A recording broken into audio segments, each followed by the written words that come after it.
One Question is designed to give subscribers valuable insights on how executive leaders in college athletics think about key issues on their respective campuses, in their departments, or within their leagues and conferences.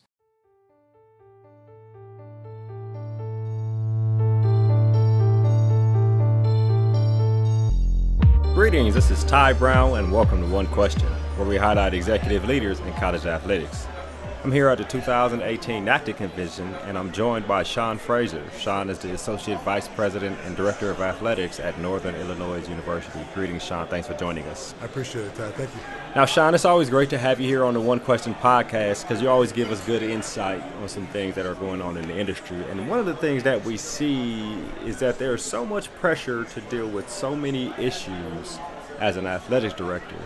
And in that role, you can educate yourself and your staff on the issues to try to create and maintain an organization positioned for success. But there's also the hundreds of 18 to 22-year-olds who also deal with some version of the same or even more issues. And I've heard you say before that if you don't manage the issues, they'll manage themselves, and who knows what the outcome can be. Can you talk about what a visible leader faces in terms of dealing with those issues, while leading a big organization like an athletics department? Yeah, I think that's a great question, Ty. Let me tell you, it's interesting now. We live in some serious controversy relative to all these external factors that young people of today are dealing with. We're talking about the Me Too movement. We're talking about diversity and inclusion, race relation issues. We're talking about sexual assault against women. There's so many different things that affect our young people before they even come to campus. And now they come to campus and they're needing insight, education, mentorship, leadership. And we've got to manage through all those particular things and be highly competitive academically and athletically. So we gotta make sure we have our game tight, so to speak, right? So it's a tough deal. I think it's probably the number one job of a director of athletics or an athletic administrator to run a very balanced, clean, character-driven program and to lead by example. So to be able to do that, you got to be a multitask. You got to be up to speed on the many issues of higher education governance, shared governance. You've got to be a constant educator of what's happening, what the outcomes could be, and quite frankly, make sure that you have a pulse on what's happening with some of the young folks that are coming into our organization.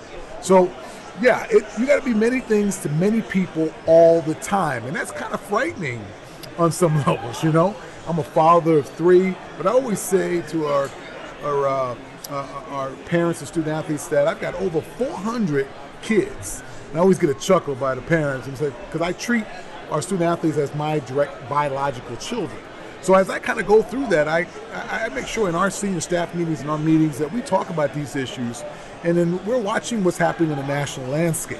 We're opening up the paper, we're seeing, and we're learning from the issues that are happening so we can be a better athletic department. But it really starts with, I'll be up front with you, our personnel and our coaching staff and our student athletes.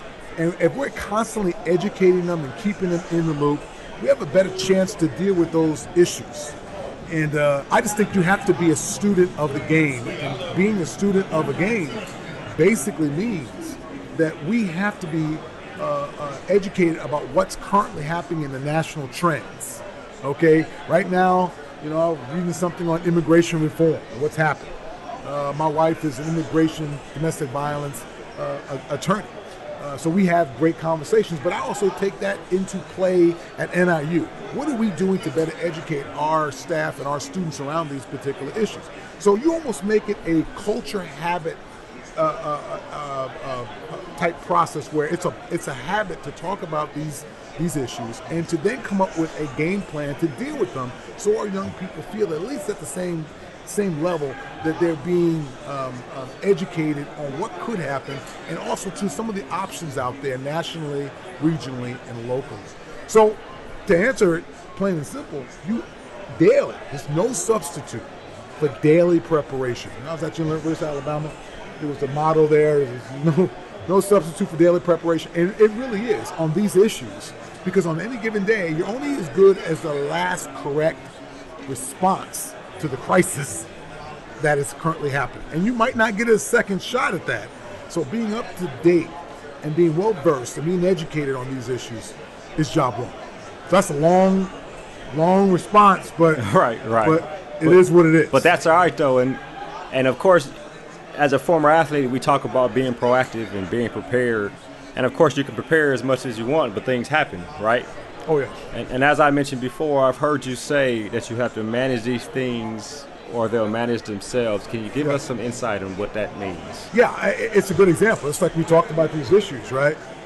The bottom line is that if something happens relative to all those particular issues, we talked about the Me Too movement, we talked about sexual violence against women, we talked about diversity and inclusion, we talk about all these national issues that are external but also internal.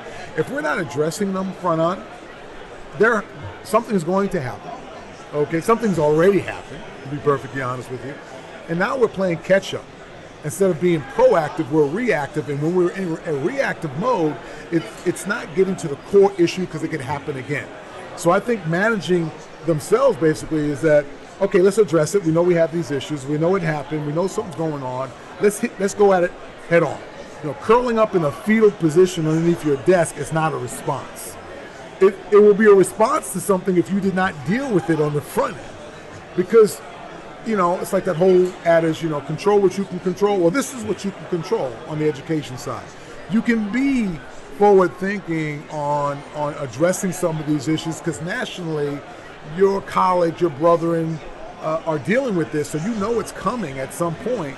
So coming up with a game plan or a plan strategically to address these issues on your campus on the front end is going to pay dividends because at least we're addressing it. So when it does happen, we've got some basis of plan to deal with it, to mitigate what could have happened if we didn't talk about it at all. So that's a long answer to say there's no substitute for daily preparation. And on these issues, you've got to immerse yourself in it. You got to do it, right? And I'd imagine you mentioned parents, and obviously you used to coach. Yes. And to parents, kids are their most important assets. And not to depersonalize the child, but emphasizing that.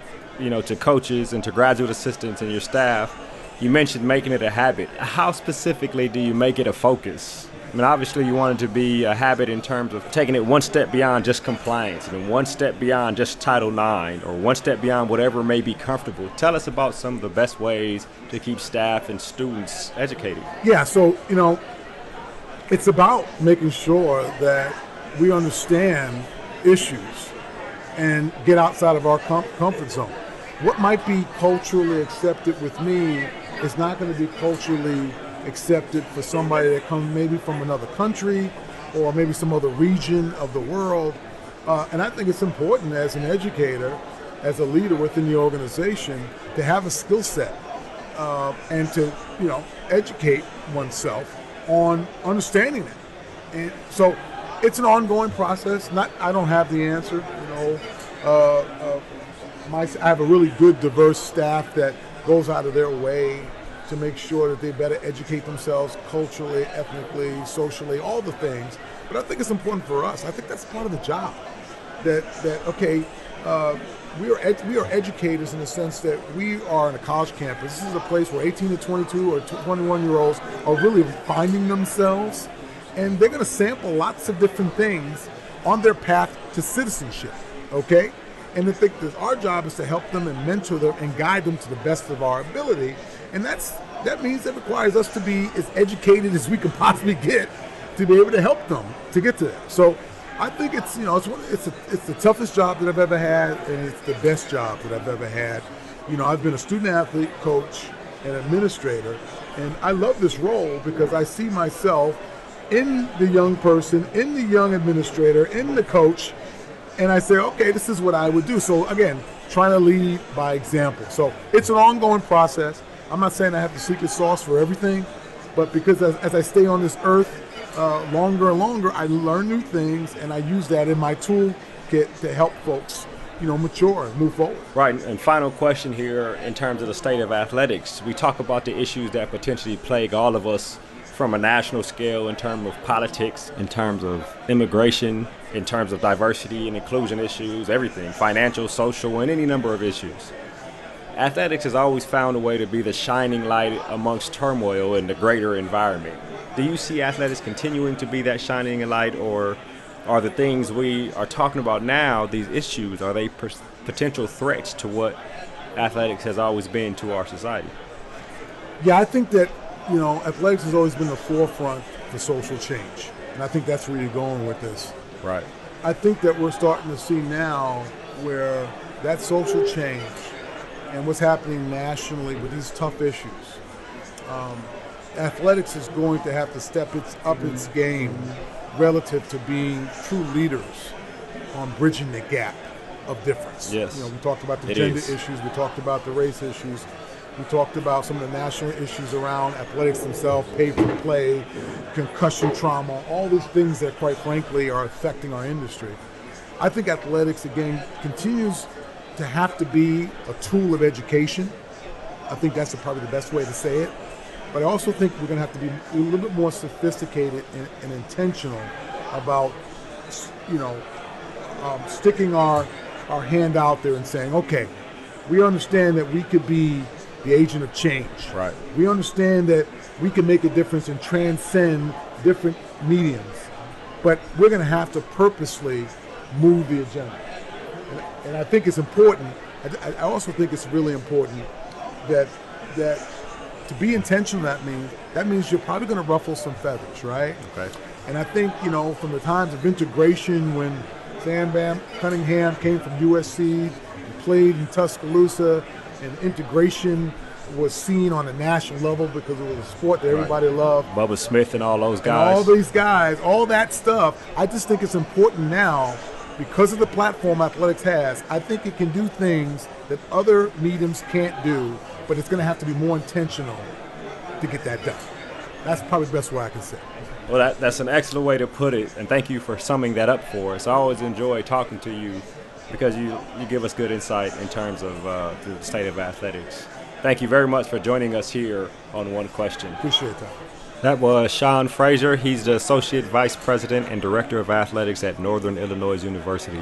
And this is Ty Brown with One Question. And keep in mind, the role of a leader is to create and maintain an environment that people want to be a part of.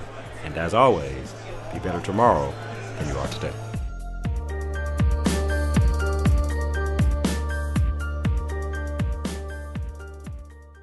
This episode of One Question is produced by Spades Media Group, solving problems using creative leadership.